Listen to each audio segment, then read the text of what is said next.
기도하겠습니다.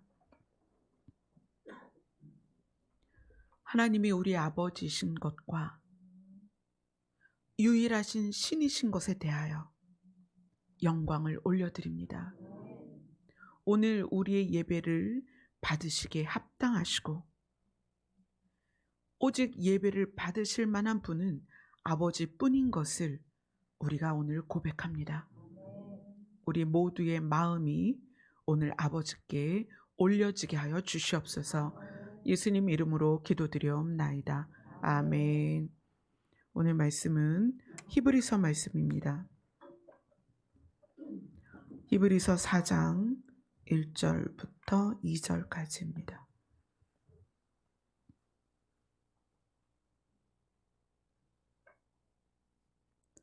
히브리서 4장 1절로 2절 한 목소리로 읽겠습니다. 시작. 그러므로 우리는 두려워할지니 그의 안식에 들어갈 약속이 남아 있을지라도 너희 중에는 혹 이르지 못할 자가 있을까 함이라. 그들과 같이 우리도 복음 전함을 받은 자들 들은 바 그 말씀이 그들에게 유익하지 못한 것은 듣는 자가 믿음과 결부시키지 아니함이라. 아멘. 오늘 4장 1절에 보면 우리가 두려워할 게 있는데 그게 뭐냐면 그의 안식에 들어갈 약속이 있는데 그의 안식은 예수 그리스도와 최종적으로 장소적인 연합입니다. 이 안식은 예수님이 우리에게 평안을 주시는 것도 맞아요. 예수님이 우리와 함께 계셔서 우리가 하나님과 화평케 되는 것도 맞아요. 그러나 최종적인 안식은 우리가 하나님과 연합되는 거예요. 근데 그 연합이 장소적인 연합이라는 거예요. 주님이 우리 안에 들어오시는 것과 우리가 주님과 함께 있는 장소적인 연합이 그 최종적으로는 이 땅이 아니라 하나님의 나라입니다. 하나님의 나라에서 우리가 하나님과 장소적인 연합이 될 때 그것이 진짜 안식입니다. 우리가 이 세상에서 살면서 물질로도 어려움이 없었으면 좋겠고 건강으로도 어려움이 없었으면 좋겠고 관계로도 어려움이 없었으면 좋겠다. 그래서 그걸 위해서 많이 기도를 해요. 그런데 진짜 우리의 안식은 하나님의 나라에서 장소적으로 그분과 연합되는 것입니다. 그게 진짜 안식이에요. 그런데 우리가 두려워해야 된다. 뭐냐면 걱정을 해야 되고 우리가 좀 주의해야 될 게 있는데 뭐냐면 그의 안식에 들어갈 약속을 가지고 있으면서도 그 약속에 이르지 못할 자가 있을 것 같아서 우리 스스로 그것에 대해서 경계를 해야 되는데 이 안식에 들어갈 약속이 있을지라도 거기에 못 가는 것에 대해서 히브리서 3장은 어떻게 표현하냐면 히브리서 3장 12절을 같이 읽습니다. 시작. 형제들아 너희는 삼가 혹 너희 중에 누가 믿지 아니하는 악한 마음을 품고 하나님에게서 떨어질까 조심할 것이요. 이 부분이 우리말 성경으로는 마치 하나님에게서 떨어진다는 것이 하나님도 우리를 떨어뜨릴 것 같은 느낌이 들어요. 이 말씀을 읽으면. 근데 이게 원문에서는 그렇지 않고 이거를 어떻게 원문이 말하고 있냐면 악한 마음을 품고 살아계신 하나님을 떠나는 일이 생기지 않도록. 하나님께서 떨어진다. 이거는 읽었을 때 하나님이 우리를 떨어뜨릴 수도 있다. 이렇게 느낌이 와요. 근데 사실 그렇지 않습니다. 이게 원문은 그런 의미가 아니고 살아계신 하나님을 너희 스스로 떠나는 일이 생기지 않도록 조심해라. 그런 얘기예요. 그러니까 안식에 들어갈 약속이 남아 있는데 너희 중에 혹시 거기에 이르지 못할 자가 있을까 봐 걱정이다. 그런데 이것이 히브리서 3장에서는 너희 스스로 살아계신 하나님을 떠나는 일이 생기지 않도록 조심해라. 이렇게 얘기를 하는 거예요. 그러면서 오늘 본문의 2절이 이렇게 이야기합니다. 같이 읽습니다. 시작. 그들과 같이 우리도 복음 전함을 받은 자들이 들은 바 그 말씀이 그들에게 유익하지 못한 것은 듣는 자가 믿음과 결부시키지 아니함이라. 그들이라고 표현된 것은 하나님을 떠나는 사람이에요. 자, 하나님을 떠나는 사람이라는 전제 조건은 하나님께 왔던 사람이라는 거예요. 하나님을 믿었던, 하나님께 왔던, 또 교회를 다녔던 사람이 스스로 살아계신 하나님을 떠나는 일이 자꾸 생기고 있다. 그들도 우리처럼 복음의 말씀을 들었는데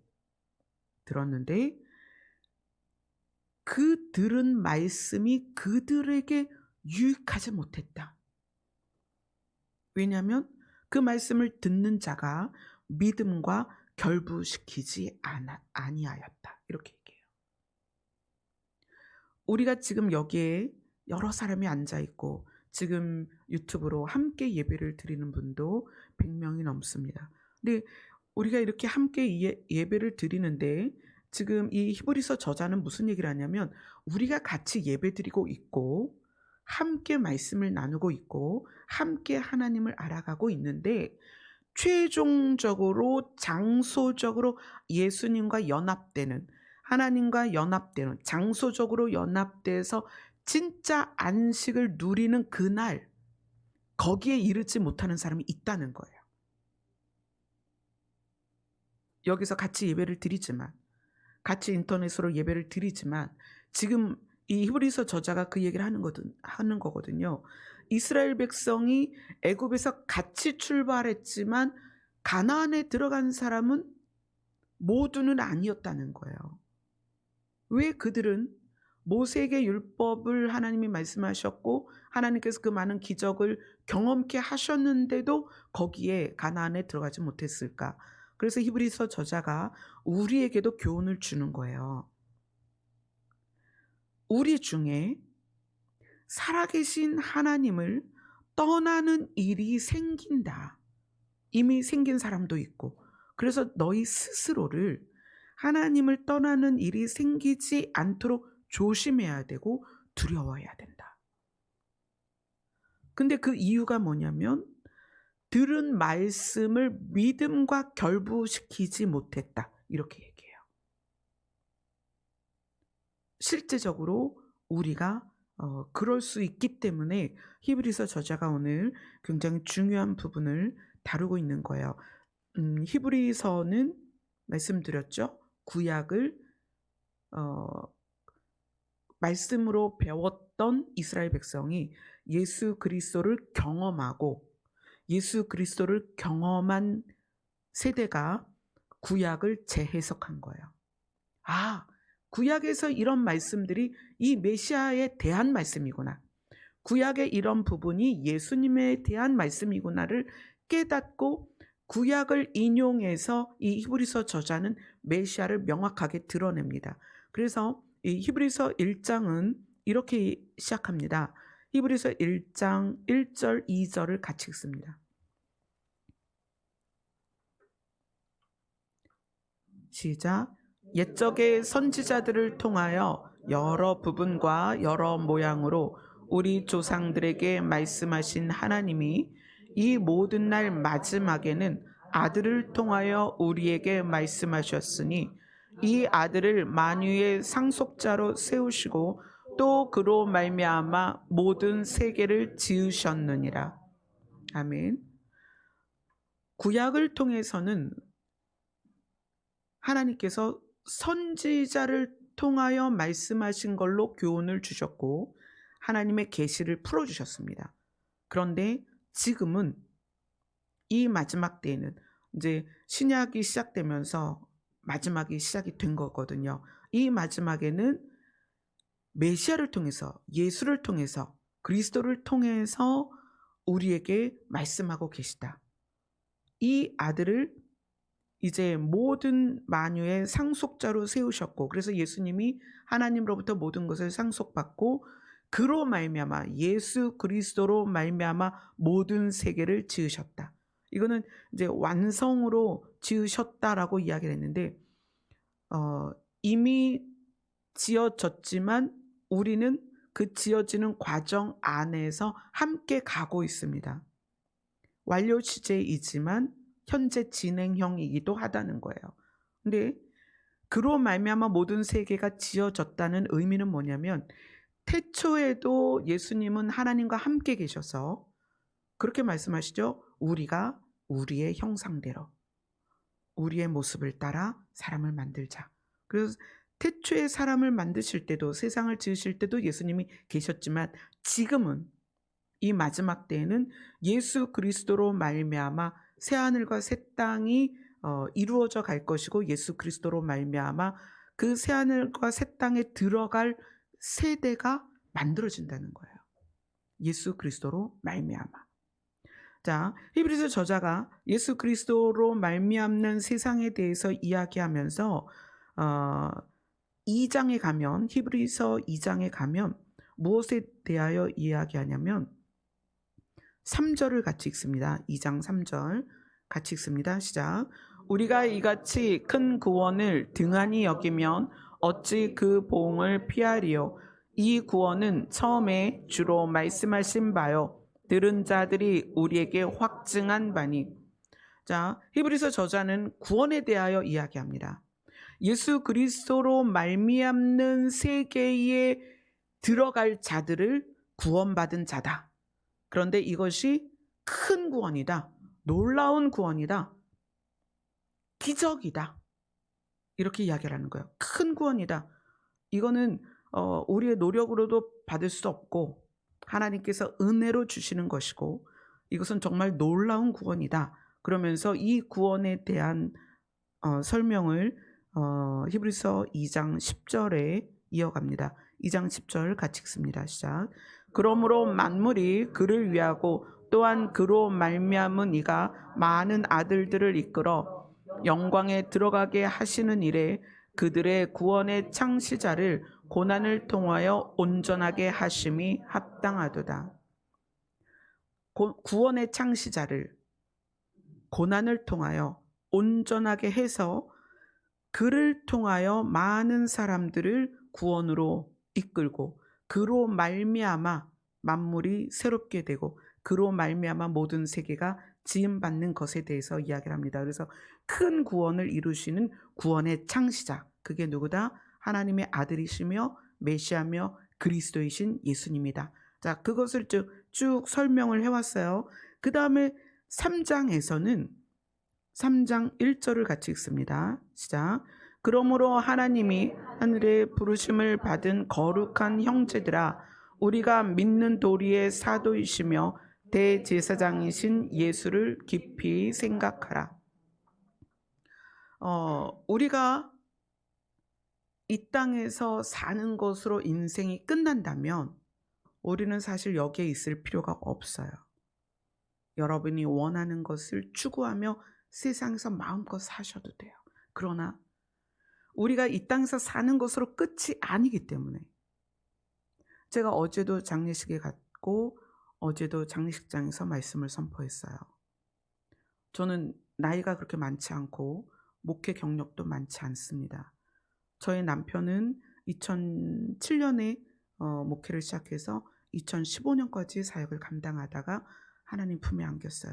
근데 저희 남편은 한 번도 장례를 치른 적이 없어요. 근데 저는 2015년 10월 둘째 주에 시작해서 지금 목회를 이어오면서 장례식이 지금 이제 10번에 가깝게 됐어요. 장례식장에서 말씀을 전해요. 근데 장례식장에서 제가 상주들의 눈과 마주치며 제 마음을 토해내는 한 가지는 뭐냐면 이 세상에서 사는 것으로 우리가 끝이 아니라는 거예요. 만약에 이 세상으로서 끝이라면 저는 여기에 있지 않습니다. 저는 제 능력껏 나가서 돈을 벌 거고 제가 능력껏 원하는 것을 차지하고 제가 원하는 일들을 이룰 것입니다. 그러나 이 땅에서 사는 것으로 끝이 아니기 때문에 제가 장례식장에 설 때마다 상주들의 눈을 보며 복음을 선포하는 거예요. 여러분의 가족이 세상을 떠난 것은 끝이 아니다. 반드시 가는 곳이 있다. 그 상주들 중에는 믿지 않는 분들도 많거든요. 그래서 저는 장례식장에서 말씀을 선포합니다. 무엇에 대하여? 우리가 반드시 갈 곳에 대하여. 근데 이 히브리서 저자가 큰 구원과 구원의 창시자에 대해서 이야기하면서 히브리서 3장을 시작할 때에 예수를 깊이 생각하라. 그분이 누구신지, 왜 오셨는지, 어떻게 그 일을 감당하셨는지, 그 결과가 무엇인지 그분에 대하여 깊이 생각하라. 그러면서 이 히브리서 3장에서 가장 많이 대두되는 단어가 두 가지가 있어요. 하나는 3장 2절부터 6절까지 반복되는 단어가 있습니다. 한번 읽어볼게요. 히브리서 3장 2절부터 6절까지 같이 읽습니다. 시작. 그는 자기를 세우신 이에게 신실하기를 모세가 하나님의 온 집에서 한 것과 같이 하셨으니 그는 모세보다 더욱 영광을 받을 만한 것이 마치 집 지은 자가 그 집보다 더욱 존귀함 같으니라. 집마다 지은 이가 있으니 만물을 지으신 이는 하나님이시라.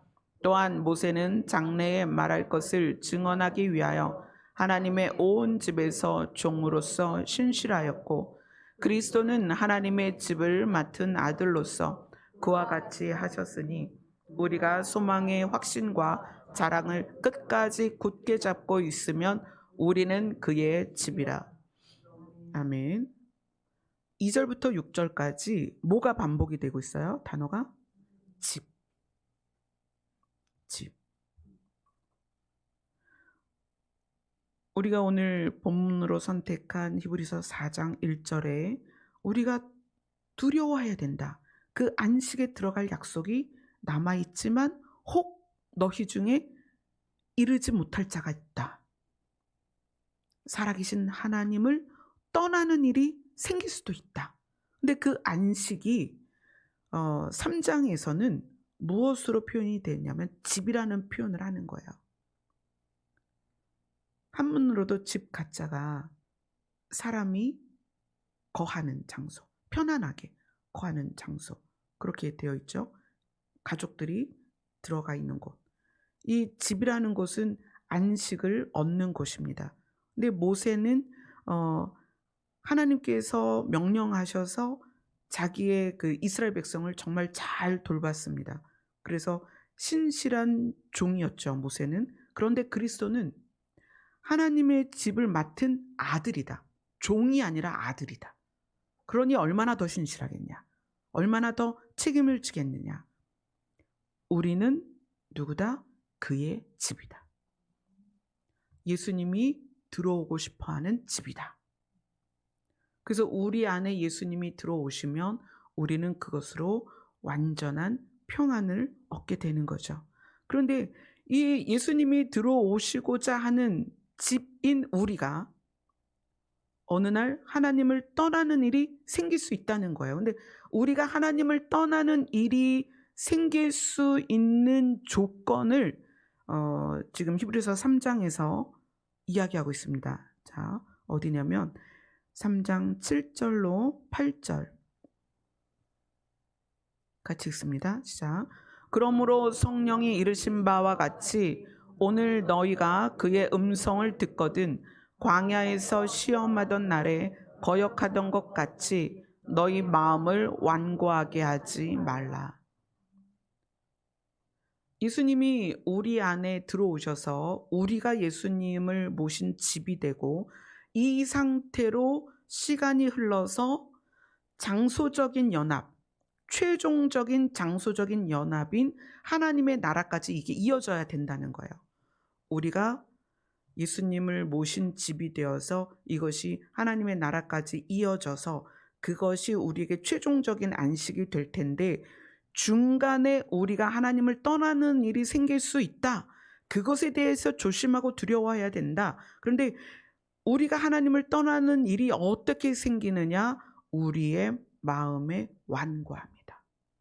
이 완고함을 영어 성경에서는 강팍하다 이렇게 표현을 했어요. 근데 완고하고 강팍한 것은 우리 마음에 어떤 특징이냐면 굉장히 고집이 센 거예요.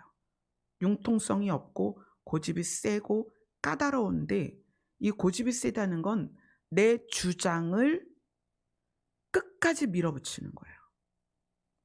마음을 바꾸지 않는 거야. 고집이 세다는 거는 마음을 바꾸지 않고 생각을 바꾸지 않는 거예요. 그러니까 융통성이 없고 마음을 바꾸지 않고 이 마음을 끝까지 바꾸지 않고 고치지 않는 상태로 밀어붙여서 그것을 어떤 상태일까? 아주 마음이 단단해지기까지 이어가면 그때는 예수님이 우리 안에 계실 수 없고, 예수님이 계실 수 없는 것이 바로 우리가 하나님을 떠나는 일이다. 그래서 이 완고라는 단어를 히브리서 3장에 3번이나 이야기를 해요. 지금 7절, 8절에서도 봤는데, 자, 13절, 히브리서 3장 13절입니다. 시작. 오직 오늘이라 일컫는 동안에 매일 피차 권면하며 너희 중에 누구든지 죄의 유혹으로 완고하게 되지 않도록 하라. 아멘. 그 다음에 히브리서 3장 15절입니다. 시작. 성경에 일렀을 오늘 너희가 그의 음성을 듣거든 경노하게 하시던 날 같이 너희 마음을 완고하게 하지 말라. 이 완고하게 하지 말라라는 명령, 부탁을 3번이나 했다는 것은 우리가 우리의 마음이 완고하게 되도록 살아가기 때문입니다. 4장 1절을 보면 오늘 우리가 읽은 본문이죠. 우리는 두려워할지니 그의 안식에 들어갈 약속이 남아있을지라도 혹시 너희 중에 그 약속에 이르지 못할 자가 있다. 그러면서 4장 전체 중에 이 안식이라는 단어를 계속 사용합니다. 자, 4장 3절입니다. 시작. 이미 믿는 우리들은 저 안식에 들어가는 도다. 그가 말씀하신 바와 같이 내가 노하여 맹세한 바와 같이 그들이 내 안식에 들어오지 못하리라 하셨다 하였으나 세상을 창조할 때부터 그 일이 이루어졌느니라. 5절을 읽습니다. 시작. 또 다시 거기에 그들이 내 안식에 들어오지 못하리라 하였으니 8절입니다. 시작. 만일 여호수아가 그들에게 안식을 주었더라면 그 후에 다른 날을 말씀하지 아니하였으리라. 9절입니다. 시작. 그런즉 안식할 때가 하나님의 백성에게 남아있도다. 10절입니다. 시작. 이미 그의 안식에 들어간 자는 하나님이 자기의 일을 쉬심과 같이 그도 자기의 일을 쉬느니라. 11절입니다. 시작. 그러므로 우리가 저 안식에 들어가기를 힘쓸지니 이는 누구든지 저 순종하지 아니하는 본에 빠지지 않게 하려 함이라. 이거는 이스라엘 백성이 애굽에서 나와서 가나안에 들어간 것으로 안식이 끝났다면 더 이상 하나님은 안식을 말씀하지 아니하셨을 거다. 그러나 여호수아가 이스라엘 백성을 데리고 가나안에 들어간 것으로 안식이 끝난 게 아니라는 거예요. 그 안식이 어떻게 최종적인 안식까지 가야 되는데, 그 최종적인 안식이 장소적으로 우리가 영원히 하나님과 함께 있는 거예요. 그것이 우리의 최종적인 안식입니다. 그런즉 안식할 때가 하나님의 백성에게 남아있도다. 우리에게는 안식할 때가 남아있습니다. 우리는 그 안식에 들어가야 됩니다. 그래서 11절에 그러므로 너희에게 안식할 때가 남아있으므로 어떻게 해라? 그 안식에 들어가기를 힘써라. 이렇게 이야기를 해요. 자, 3장에서 집이라는 단어를 7번 썼는데 4장에서 이 안식이라는 단어를 8번을 썼어요. 그러니까 더 많이 쓴 거죠. 집과 안식을 같은 의미로 사용하고 있습니다. 우리는 예수님을 모시고 이 땅에서 살지만 예수님을 모시고 이 땅에서 살면서 이것이 쭉 유지되어서 어디까지 가야 된다? 장소적인 하나님의 나라까지 가서 우리의 영원한 안식을 누려야 된다. 그래서 히브리서 저자는 그것을 우리가 빼앗길까 봐, 그 안식을 우리가 잃을까 봐 오늘 이 본문을 이야기를 하는 거예요. 자, 그러면서 우리가 안식을 얻는 데 있어서 우리에게 굉장히 중요한 이야기를 합니다. 히브리서 2장 18절을 보겠어요.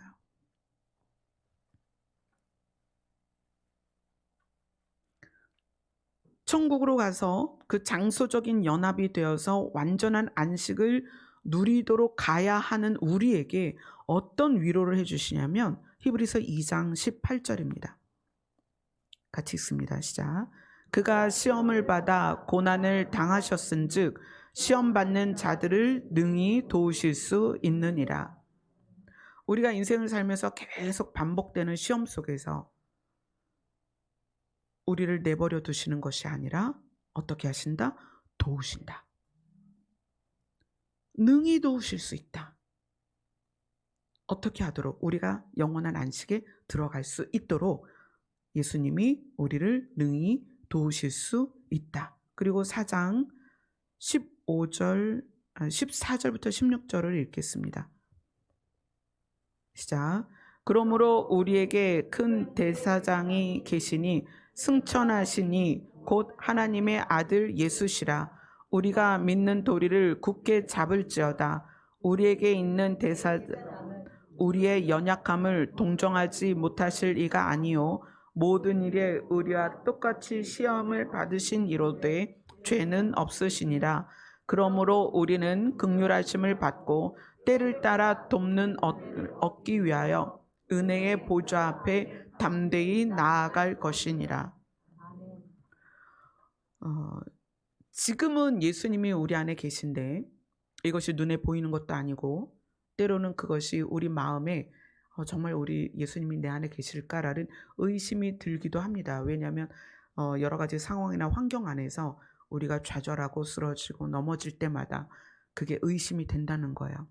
그런데 우리가 결국은 장소적인 연합이 되는 하나님의 나라까지 가야 우리는 완전한 안식을 누리게 됩니다. 히브리서 저자는 우리가 반드시 그 안식을 누리기를 원해서 이 히브리서를 쓰는 거예요. 그런데 무슨 얘기를 하냐면 예수님은 우리를 능히 도우실 수 있는 분이다. 그리고 어떻게 도우시냐면 때를 따라 돕는다는 것은 우리가 만나는 문제가 다양하고 우리가 처한 어려움이 다양하고 우리가 마음이 낙심되는 이유들이 너무나 다양합니다. 그런데 그때마다 돕는다는 거예요. 그때마다 때를 따라 너희들을 돕고 그리고 우리를 어떻게 보시는 거예요? 긍휼히 보시고 불쌍히 보신다는 거예요. 그렇게 해서 우리가 그런 예수님이시기 때문에 예수님께 어떻게 가라? 담대히 나아가라. 그러면 그분이 능히 우리를 도우셔서 우리에게 남아있는 약속, 안식에 들어갈 약속을 반드시 받을 수 있도록 도우실 것이다. 이렇게 이야기를 해요. 근데 이제 오늘 본문이 뭐냐면 왜 우리는 그렇게 많은 말씀을 들음에도 불구하고 그것이 유익하지 못할까? 또 왜 우리는 이 많은 성경 말씀을 들으면서 믿음과 결부시키지 못하고 있는가? 우리는 익숙한 대로 생각하기를 좋아합니다. 우리는 경험되어진 익숙한 생각, 또 마음을 사용하는 익숙한 방법, 그것을 유지하길 좋아한다는 거예요. 그래서 우리 스스로 내가 생각하는 패턴, 생각하는 방법, 생각하는 내용, 또 마음이 움직여지는 패턴을 보셔야 됩니다. 어떻게 내 마음이 움직여가고 작동되는지, 그리고 사실 내 마음이 움직이고 작동되는 걸 거스르는 게 사실 많이 힘들어요. 우리의 마음이 움직이고 작동되고 생각하는 패턴은 가장 먼저 상처에 의한 것이 굉장히 많아요.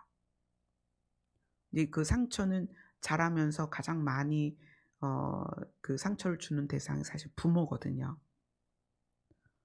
보호받아야 되고 사랑을 받아야 되지만 부모도 부모의 입장에서 어쩔 수 없는 상황에서 자녀들에게 상처를 많이 줍니다.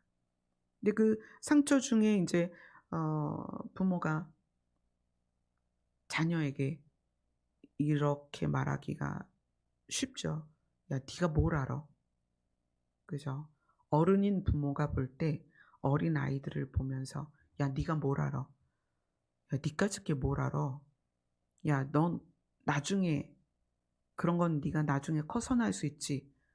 그러니까 이 아이들이 자기 존재에 대하여 거절되고 무시되는 상황들을 굉장히 많이 경험합니다. 그리고 음 아이들 또래 안에서는 이제 소외감도 많이 느낄 수 있는 상황들이 있죠. 그리고 인제 부모가 바쁘다 보면 부모 입장에서는 삶을 열심히 사는 것인데 자녀 입장에서는 '부모가 나를 사랑하지 않는다.'라고 느껴요. 그게 소외감이죠. 그런 경우가 상당히 많죠. 저희 세대만 해도 부모 세대는 늘 바빴어요. 부모와 마주 앉아서 놀이를 한다. 부모와 앉아서 대화를 한다. 부모와 함께 어디 여행을 간다. 생각도 못하는 저희 세대였죠. 근데 지금 어린 세대도 그런 경우 굉장히 많아요. 부모가 바빠서 일을 해야 되니까. 또 어떤 게 있을까요? 상처. 여러분들이 많이 경험하는 상처들이 평가일 것 같아요, 평가. 부모가 자녀들에게 "너 왜 이렇게 게을러? 너 이렇게 똑똑하지 못하니? 너 왜 이렇게 빠릿빠릿하지 못하니?" 뭐 이런 평가들 있잖아요. 근데 아이 때는 어려서 성인이 될 때까지 20 년의 기간은 늘 실수하면서 배우거든요.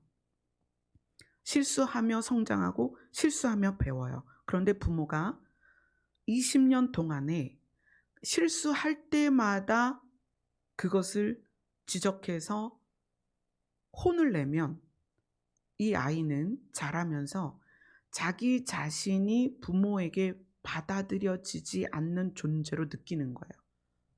그러니까 잘해야 사랑받고 잘하지 못하면 혼나는 존재. 그래서 나 자신이 나의 모습 그대로 인정되지 않는 것 같은 느낌. 그거를 수용한다는 표현을 쓰거든요. 수용은 음 평가를 하지 않고 그 모습 그대로를 인정해 주는 거예요. 그러니까 아이 때 넘어지는 거, 물을 흘리는 거, 밥 먹다 흘리는 거, 글씨 뭐 삐뚤삐뚤 쓰는 거, 숙제를 제대로 못하는 거, 물건 잘 잃어버리는 거 얼마나 많아요. 아이 땐 다 그럴 수 있거든요. 왜냐하면 아직 성인이 아니니까. 근데 성인이 됐는데 밥 먹다 흘리고 물 마시다 흘리고 뭐 자다가 쉬하고 이러면 큰일 나죠. 근데 아이 때는 그렇게 크는 거예요. 근데 그것이 부모의 잣대에서 그렇게 실수하는 아이들이 "넌 왜 맨날 그러니? 너 또 신발 주머니 잃어버렸니? 너 도대체 정신을 어디다 두고 사는 거야? 너는 왜 그러니?" 이거를 아이가 실수할 때마다, 근데 부모 마음은 솔직히 말하면 이것을 고쳐서 얘가 잘 되길 바라는 거예요. 그런 마음이 대부분이죠. 그런데 아이들이 들을 때에는 실수하는 나는 엄마가 싫어하고 공부를 잘해서 100점 맞는 나를 엄마는 좋아할 거야. 이렇게 생각한다는 거예요. 그래서 작고 연약하고 부족하고 실수하는 자기 자신이 수치스럽다는 거예요, 아이들이. 그럼 어떻게 해요? 사회에 나갔을 때에도 대인 관계에서 자기를 감추고 가면을 쓴 것 같은 삶을 사는 거죠. 연약함을 드러내지 않고 마치 저 사람이 나를 떠날 것 같고 미워할 것 같고 나를 받아들여 주지 않을 것 같고 그런 것들이 우리 안에 내재되어 있는 상처들이에요. 근데 이러한 상처로 하나님을 보는 거죠. 그러니까 하나님 앞에 서기가 두려운 거예요. 내가 실수하면 하나님이 싫어할 것 같고 내가 뭔가 부족하면 하나님이 나를 밀어낼 것 같고 하나님이 나를 받아들여 주지 않을 것 같고 대부분 우리는 상처를 부여잡은 상태에서 하나님을 봅니다. 그러니까 이스라엘 백성이 애굽에서 나왔어요. 물이 없어요. 물이 없어. 근데 경험했잖아요. 홍해를 가르치는 하나님을 봤잖아요. 그러면 어떻게 해야 돼요? 하나님, 우리가 몇 날 며칠 여기 머무르는데 지금 이제 가져온 물이 다 떨어졌어요. 하나님이 홍해도 가르쳤는데 저에게 물을 주세요. 그런데 이스라엘 백성은 기적을 베푸시는 하나님보다 자기들이 일상에서 경험한 것에 더 익숙해 있는 거예요. 물을 못 먹으면 죽어. 그러니까 뭐라고 그래요? 하나님, 우리 죽이려고 여기 지금 데리고 나온 거예요? 먹을 것이 없을 때 뭐라고 얘기해요? 하나님, 우리 죽이려고 여기 데리고 나왔어요? 우리 지금 맨날 만나밖에 못 먹잖아요. 우리 지금 고기 먹은 지가 언젠지 몰라요. 단백질이 부족해서 우리 죽을지도 몰라요. 그러는 거예요. 자기의 경험에 익숙한 대로 하나님을 바라보는 거예요. 그러니까 가난해지며 우리가 물질에 문제가 생기며 물질이 적어지는 것에 의해서 죽을까 봐 두려운 거예요. 패배자가 될까 봐 두려운 거예요. 그래서 하나님께 하나님 어떻게 나에게 이럴 수가 있어요? 어떻게 나에게 이런 일이 생길 수가 있어요? 하나님이 나를 사랑한다면 어떻게 나에게 이런 물질의 문제가 있을 수 있어요?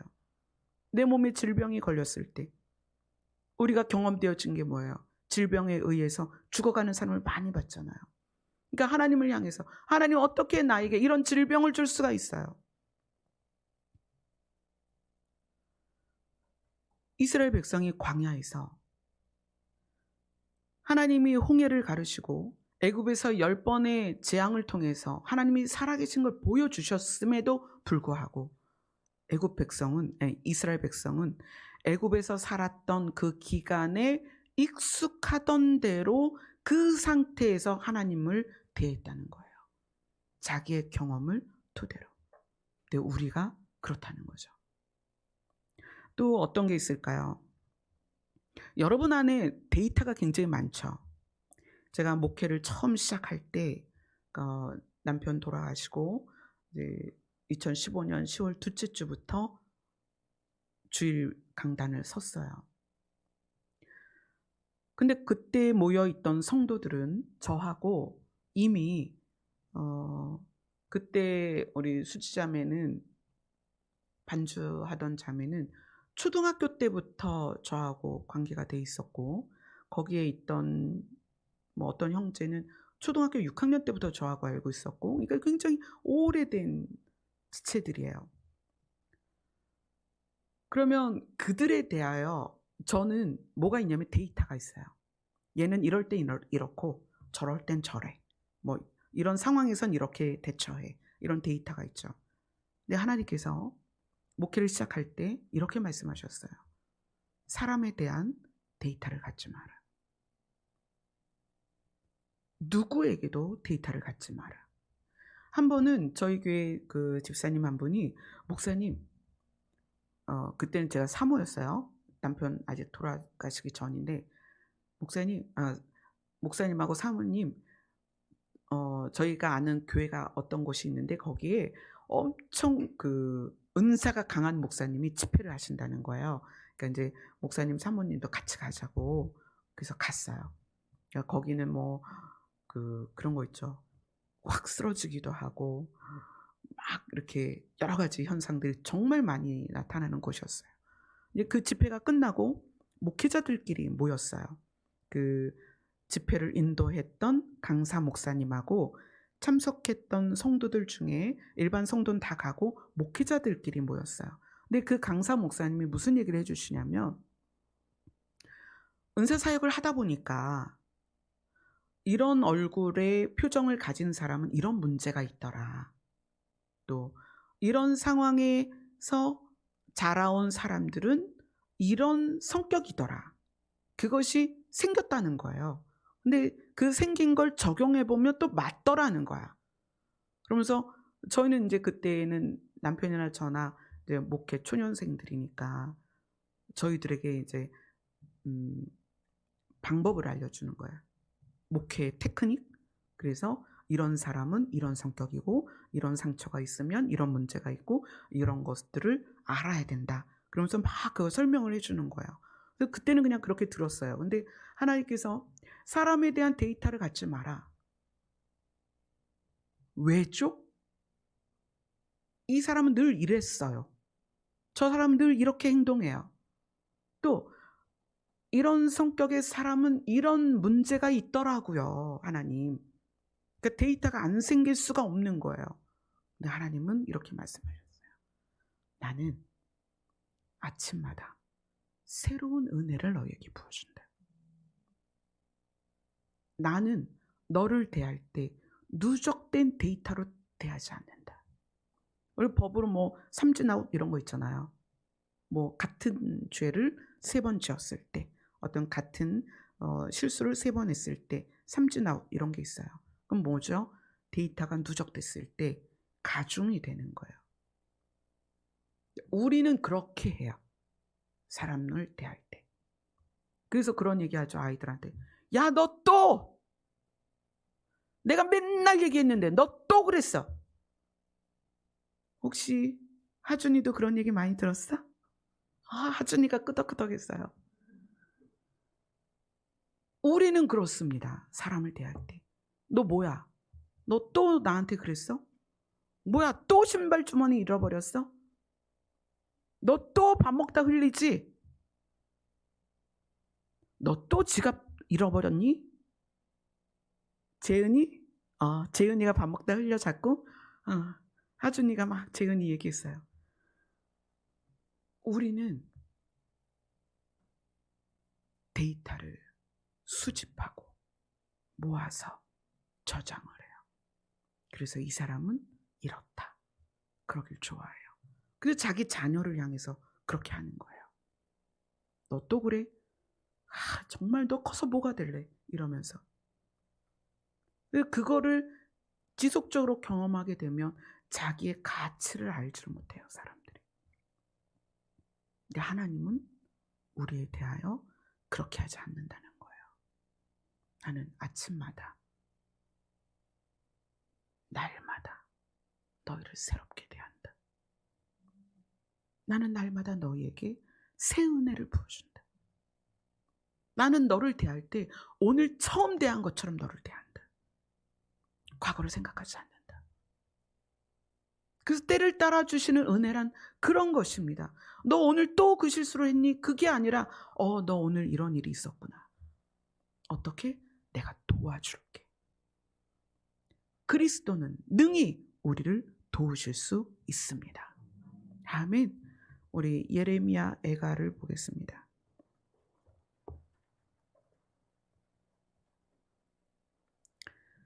예레미야 애가 구약성경 1147쪽입니다.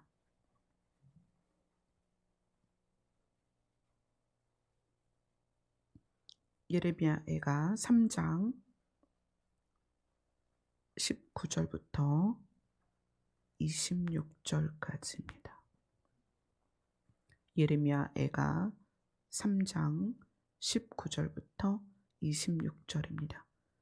같이 읽습니다. 시작. 내 고초와 재난 곧 쑥과 담즙을 기억하소서.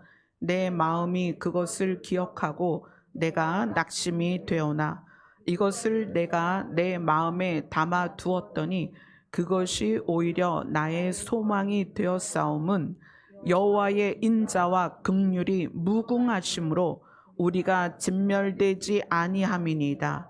이것들이 아침마다 새로우니 주의 성실하심이 크시도소이다. 내 심령에 이르기를 여호와는 나의 기업이신 그러므로 내가 그를 바라리라 하도다. 기다리는 자들에게나 구하는 영혼들에게 여호와는 선하시도다. 사람이 여호와의 구원을 바라고 잠잠히 기다림이 좋도다. 아멘. 고초와 재난과 쑥과 담즙. 이 담즙이라는 거 쓸개즙이잖아요. 너무나 쓴 것을 자기 안에 담고 있는 거예요. 그 상처와 고난과 아픔을 기억하니까 마음이 힘을 잃어요. 낙심이 되는 거예요. 그런데 그 마음에 담아놨던 고초, 재난, 쑥, 담즙을 생각하다 보니까 소망이 되었다는 거예요. 왜 소망이 되었냐면 하나님의 인자와 긍휼이 그때마다 나를 살리셔서 내가 진멸되지 않았다는 거예요. 내가 진멸되지 않고 이 자리에 있다는 것이 은혜라는 거예요. 우리의 과거에 많은 일들이 있었는데 그 많은 일들이 나로 말미암는 나의 악함으로 말미암는 나의 죄성으로 말미암는 일들이 얼마나 많아요.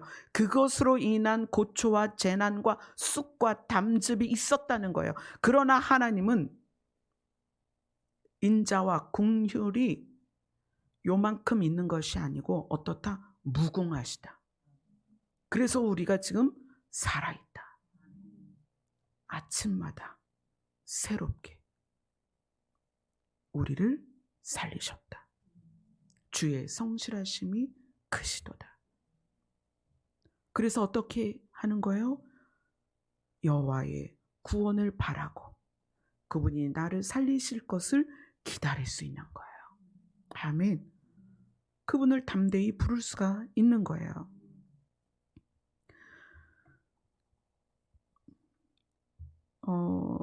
하나님의 말씀이 우리에게 유익하지 못하고 믿음에 적용시키지 못하는 이유 중에 또 어떤 게 하나가 있냐면 여러분들이 꿈을 많이 꾸시는 분들이 있어요. 근데 그 꿈이 또 잘 맞는 분들이 있어요.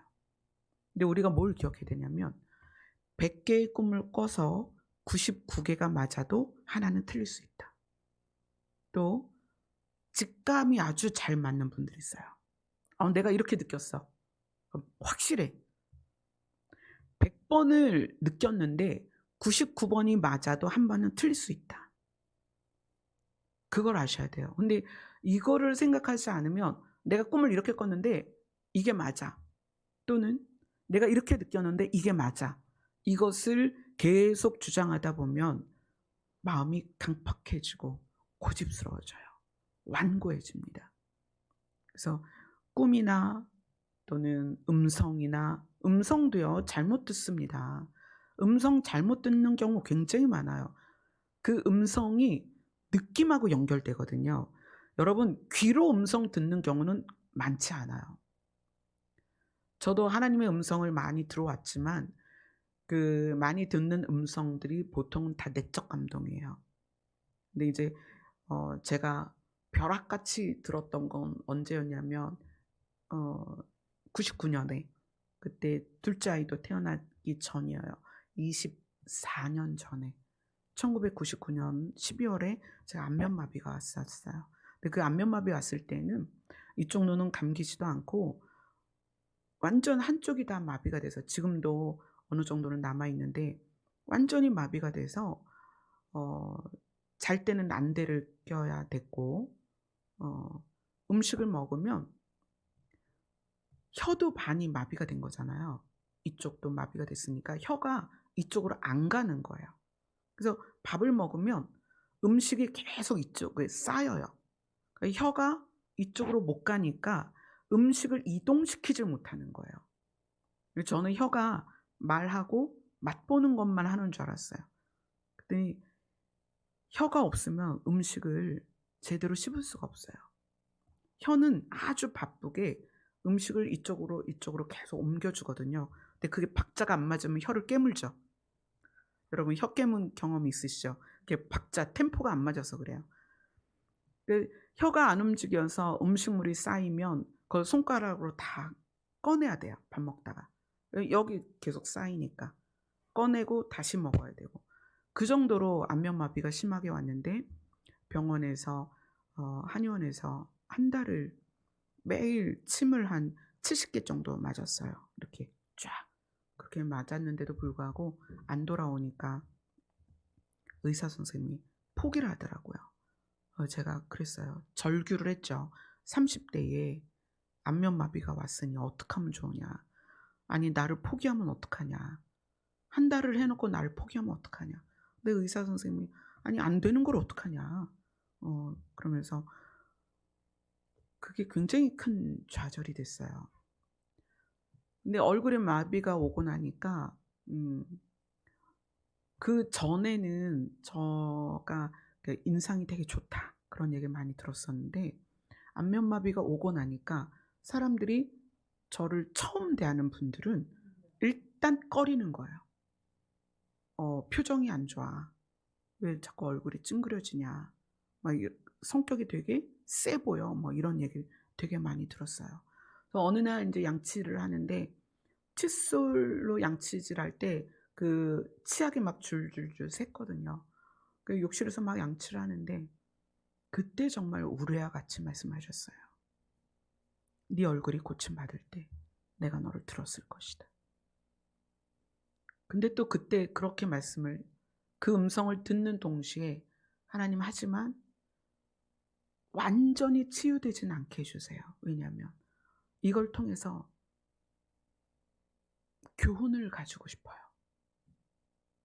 안면마비가 올 정도의 저의 많은 고난이 있었어요. 그 고난을 하나님 기억하게 해 주세요. 제 완전히 얼굴이 고침받아지면 제가 그걸 기억을 못할 것 같아요. 제 기억 속에서 그때의 고난을 잊어버릴 것 같아요. 그래서 지금 약간 남아 있어요. 남아 있는 상태로 하나님께서 그 약속을 지키시고 때가 되어서 하나님께서 저를 지금 쓰고 계세요. 이렇게 벼락같이 하나님 말씀하실 때가 있지만 대부분은 내적 감동이에요. 근데 그 내적 감동과 내 느낌과 생각이 어우러져서 잘 분리가 안 되는 경우가 있어요. 그런데 우리가 히브리서에서 뭘 봤냐면 예수를 깊이 생각해라. 그런 부분을 봤죠. 꿈이나 예언이나 계시나 감동이나 하나님의 성품과 다르면 그건 다 버려야 돼요. 음. 뭐 예를 들어서 제가 찬미한테 "야, 너 그래 갖고 구원 받겠어? 너 그래 갖고 천국 가겠어? 하나님 너 그러면 싫어해." 뭐 이런 말 있죠. 하나님은 우리를 싫어할 수 없습니다. 하나님은 우리를 사랑하십니다. 하나님은 우리를 구원하지 않기를 원했던 적이 없어요. 하나님은 늘 우리를 향한 소원이 우리를 구원하시는 것입니다. 그래서 그것을 뭐라고 얘기하죠? 나의 사랑을 확증했다. 봐라. 내 아들이 십자가에 달린 거 봤지? 너희를 사랑해서야. 그것을 사랑의 확증이다. 이렇게 표현을 하셨다는 거예요. 제가 아침에 일찍 와서 교회 오면은 인제 이런저런 준비하고 이제 헌금도 써서 준비를 하고 막 하고 말씀을 준비를 하는데 사실 오늘 전하는 말씀은 일주일 내내 하나님께서 주시는 마음과 감동을 모아서 오늘 오전에는 인제 정리만 하는 거예요. 근데 마무리 정리에서 그렇게 말씀하세요. "들은 바 말씀이 너희들을 유익하게 하지 못하고 믿음과 결부되지 못하는 이유는 너희가 관계 안에서 사랑하지 않았기 때문에 하나님을 경험하지 못해서이다."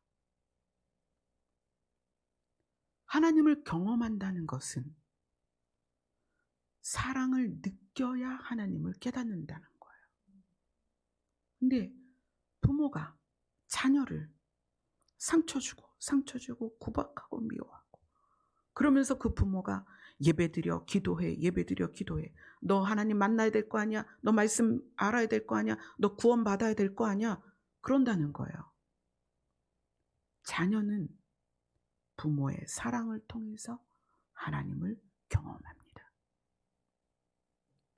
믿음 있는 아내가 남편에게 "아유 저 왼수 또 술 먹고 도대체 언제쯤 교회를 갈 거야?" 그러면서 밥도 안 해 주고 빨래도 안 해 주고 맨날 구박하고 욕하고 그러면서 카톡으로 말씀 보내요. "말씀 좀 읽어 이 왼수야." 막 이러면서. 하나님의 복음은 사랑을 타고 흘러갑니다. 이웃을 사랑하라고 말씀하시는 것은 하나님을 경험시켜라. 너희 안에 부어진 나를 경험시켜라. 그래서 사랑을 하라는 거예요. 너희가 나를 경험시키지 않으면서 그들에게 복음을 전하면 어떻게 그들이 복음을 믿을 수 있겠니? 많은 사람들이 하나님이 계시다는 걸 믿습니다. 그러나 그것이 구원까지 못 가는 이유는 우리 때문이라는 거예요. 하나님을 경험시키지 못했다는 거예요. 그 말씀을 듣고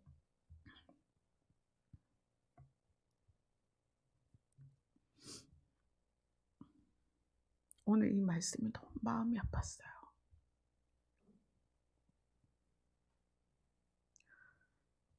찬미가 아프기 시작했을 때 찬미를 고치기 위해서 사방팔방 안 간 데가 없어요. 근데 하나님께서 그렇게 말씀하셨어요.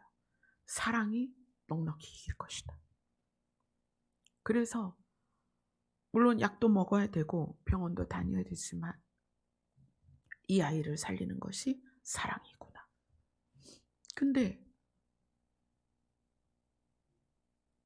저는 그냥 이 아이를 돌보고 사랑한 건데 이 아이에게 하나님을 향한 믿음이 생겼어요.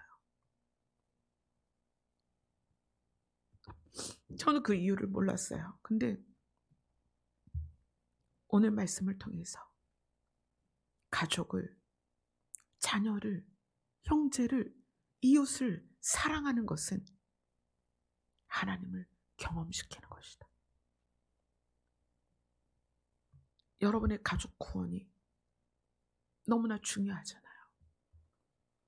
우리가 영원한 안식으로 들어가야 되는데 하나님을 신이신 것을 믿으면서도 하나님을 떠난다는 거예요. 왜 그렇죠? 교회가 사랑이 없어요.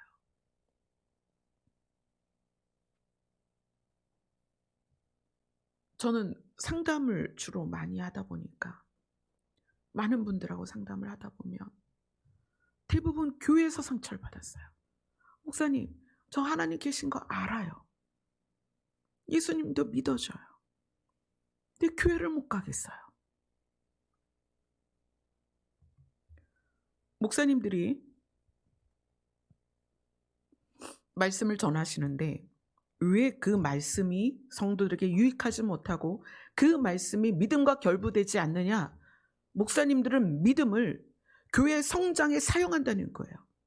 성도들에게 믿음을 독려하면서 여러분 믿음 있으면 헌금하십시오. 믿음 있으면 봉사하세요. 하나님이 그걸 기뻐하십니다. 믿음을 신앙생활과 결부시켜서 교회를 유익하게 하려고 한단 말이에요. 그러니까 성도들이 매일 말씀은 듣고 배우고 세미나하고 공부하고 성경 공부하고 몇 단계를 거치고 하는데도 그 말씀이 믿음과 결부되지 못하고 성장을 못하는 거예요. 우리의 믿음은 교회를 유익하게 하는 데 쓰이는 게 아니에요.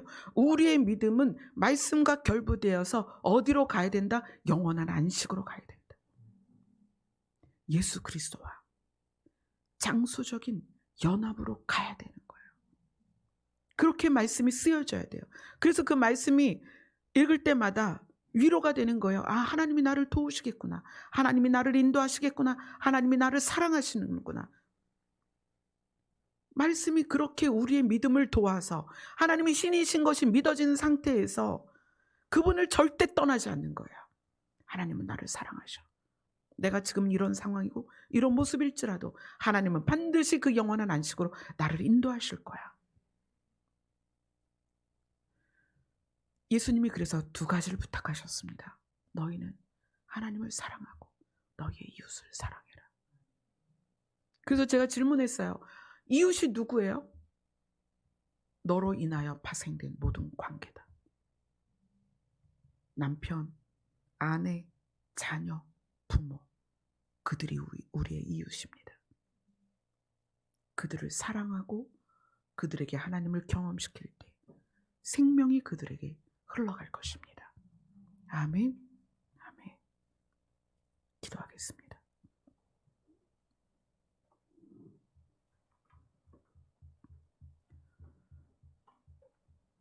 예수님은 말씀이 육신이 되어서 우리에게 찾아오셨고 이 마지막 때에 예수님 스스로가 우리에게 많은 말씀을 주셨습니다.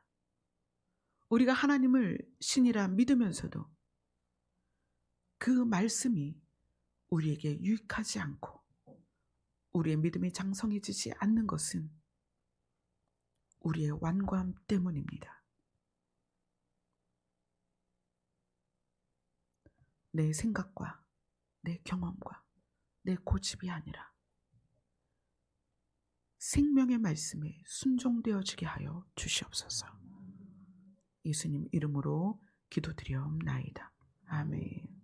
우리를 회개하는 예수님의 사랑을 노래하겠습니다.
세상 사는 동안에 나와 함께 하시고 세상 떠나가는 날 천국 가게 하소.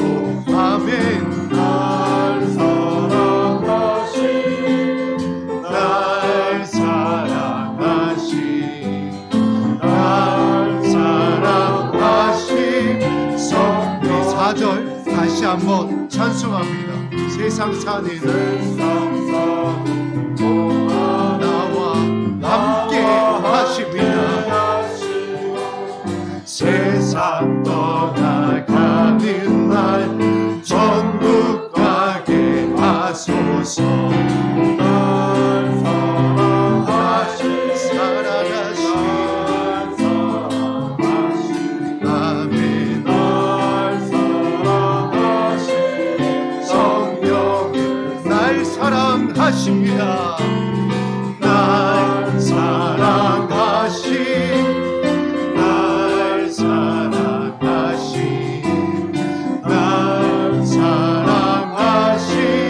성령의 쓰였네.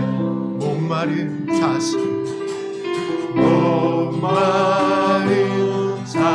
시내 물을 찾아 헤매이듯이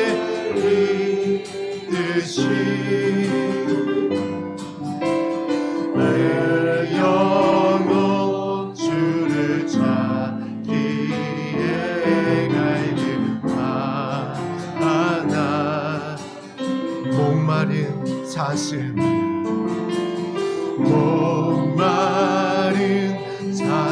시내 물을 찾아 헤매이듯이 내 영혼 주를 찾기에 갈급하나. 주님만이 나의 힘이 되십니다. 주님만이 나의 힘, 나의 방패, 나의 잠소망,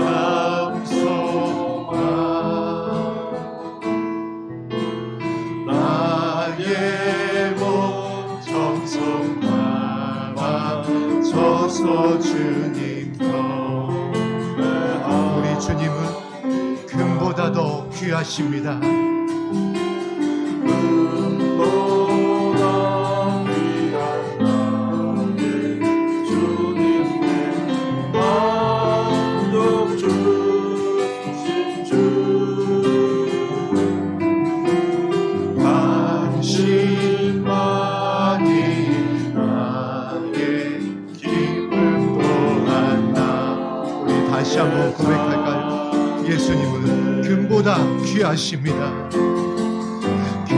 금보다 귀한 나의 주님, 내게 만족 주신 주, 당신만이 나의 기쁨 또한 나. 나의 힘이 되신 사랑의 주님을 부릅니다. 주님만이 나의 방패, 나의 잠소망, 나의 몸 정성 담아 져서 주님 곁. 주님 경배합니다. 주님만이 나의 힘이 되시옵소서. 주님만이 나의 힘, 나의 방패, 나의 잠소망,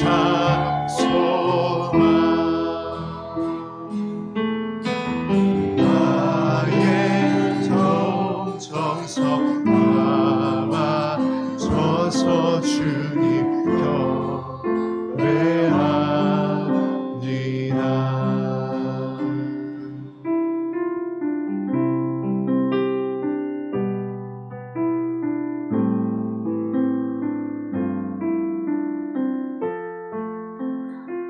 우리가 얼마나 상처에 익숙해 있는지, 우리가 그동안 경험한 거에 얼마나 익숙해 있는지, 하나님을 바라보는 것조차도 우리가 익숙한 대로 바라봅니다. 하지만 우리의 경험치와 우리의 생각의 범위를 하나님은 뛰어넘으셔서 우리를 사랑하십니다. 우리가 그렇게 사랑받는 존재이고, 그래서 우리가 타인을 대할 때 하나님의 마음으로 대할 수 있어야 됩니다. 예수님은 우리 안에 계시길 원하십니다. 우리와 분리되는 걸 절대 원하지 않으십니다. 오늘 이 기도 시간이 예수님과 완전히 연합되는 귀한 시간이 되었으면 좋겠습니다. 기도하겠습니다.